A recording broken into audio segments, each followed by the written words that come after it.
My name is Jiala Z. I'm from Santa Clara, California. And my question is to Charlie and Warren. Given the rise of disruptive technologies that can improve productivity significantly, and AI being one of them, how do you envision the future of value investing in this new era? And what adaptations or new principles do you think investors should adopt?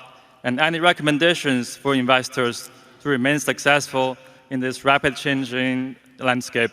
Thank you. Well, I'm glad to take that one.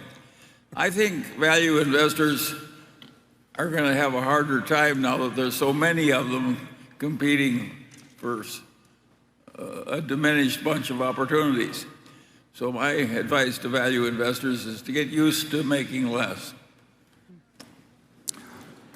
And Charlie has been telling me the same thing the whole time we've known each other. I mean, we get along wonderfully because... So we are making less. Yeah, well, but that mostly, I think, is because it's larger. When we were younger. No, we never thought we could manage $508 billion. No, or whatever. But I would argue that there's going to be plenty of opportunities. And part of the reason there are going to be plenty of opportunities, the tech doesn't make any difference or any of that. I mean, if you look at how the world's changed in the years since 1942 when I started, you'd say, well, how does a kid that doesn't know anything about airplanes, that doesn't know anything about engines and cars, and doesn't know anything about electricity and all that? But that really isn't that's not the world changing doesn't, or new things coming along don't take away the opportunities. What gives you opportunities is other people doing dumb things. And it's that. And I would say that, well, the 58 years we've been running Berkshire, I would say there's been a great increase in the number of people doing dumb things, and they do big dumb things. And the reason they do it to some extent is because they can get money from other people so much easier than when we started. So you could start 10 or 15 dumb insurance companies in the last 10 years, and you could become rich if you were adroit at it, whether the business succeeded or not, and the underwriters got paid, and the lawyers got paid.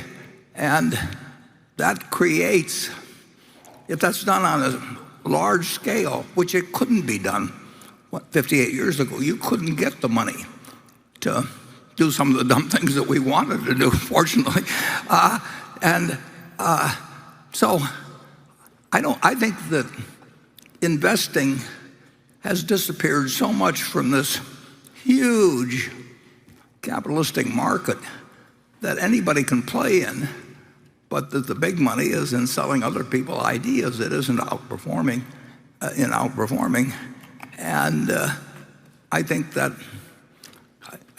if you don't run too much money, which we do, but if you're running small amounts of money, I think the opportunities will be greater. But then Charlie and I have always differed on this subject. He likes to tell me how gloomy the world is, and I like to tell him we'll find something. And so far we've both been kind of right. Charlie, wouldn't you? Will you budge an inch on that or not?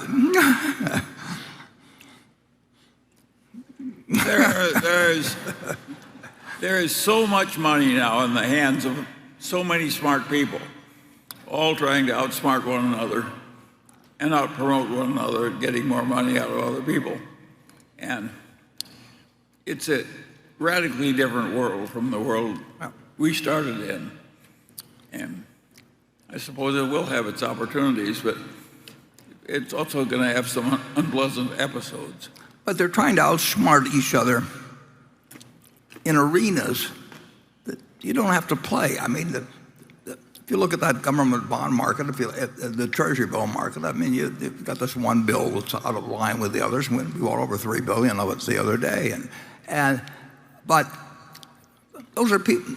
The world is overwhelmingly short-term focused, and if you go to an investor relations call, they're all trying to figure out how to fill out a sheet to show the earnings for the year, and the management is interested in feeding them expectations that will slightly be beaten. I mean, that is a world that's made to order for anybody that's trying to think about what you do that should work over 5 or 10 or 20 years.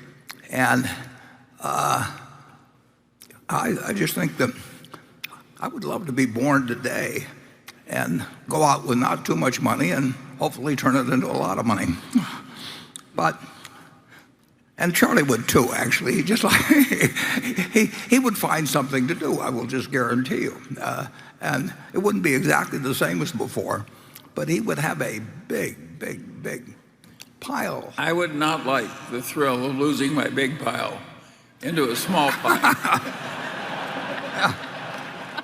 Well, I like my big pile just the way it is. Well, we agree on that, incidentally. Okay. Yes, we do. You're one of the most extreme lovers of the big pile.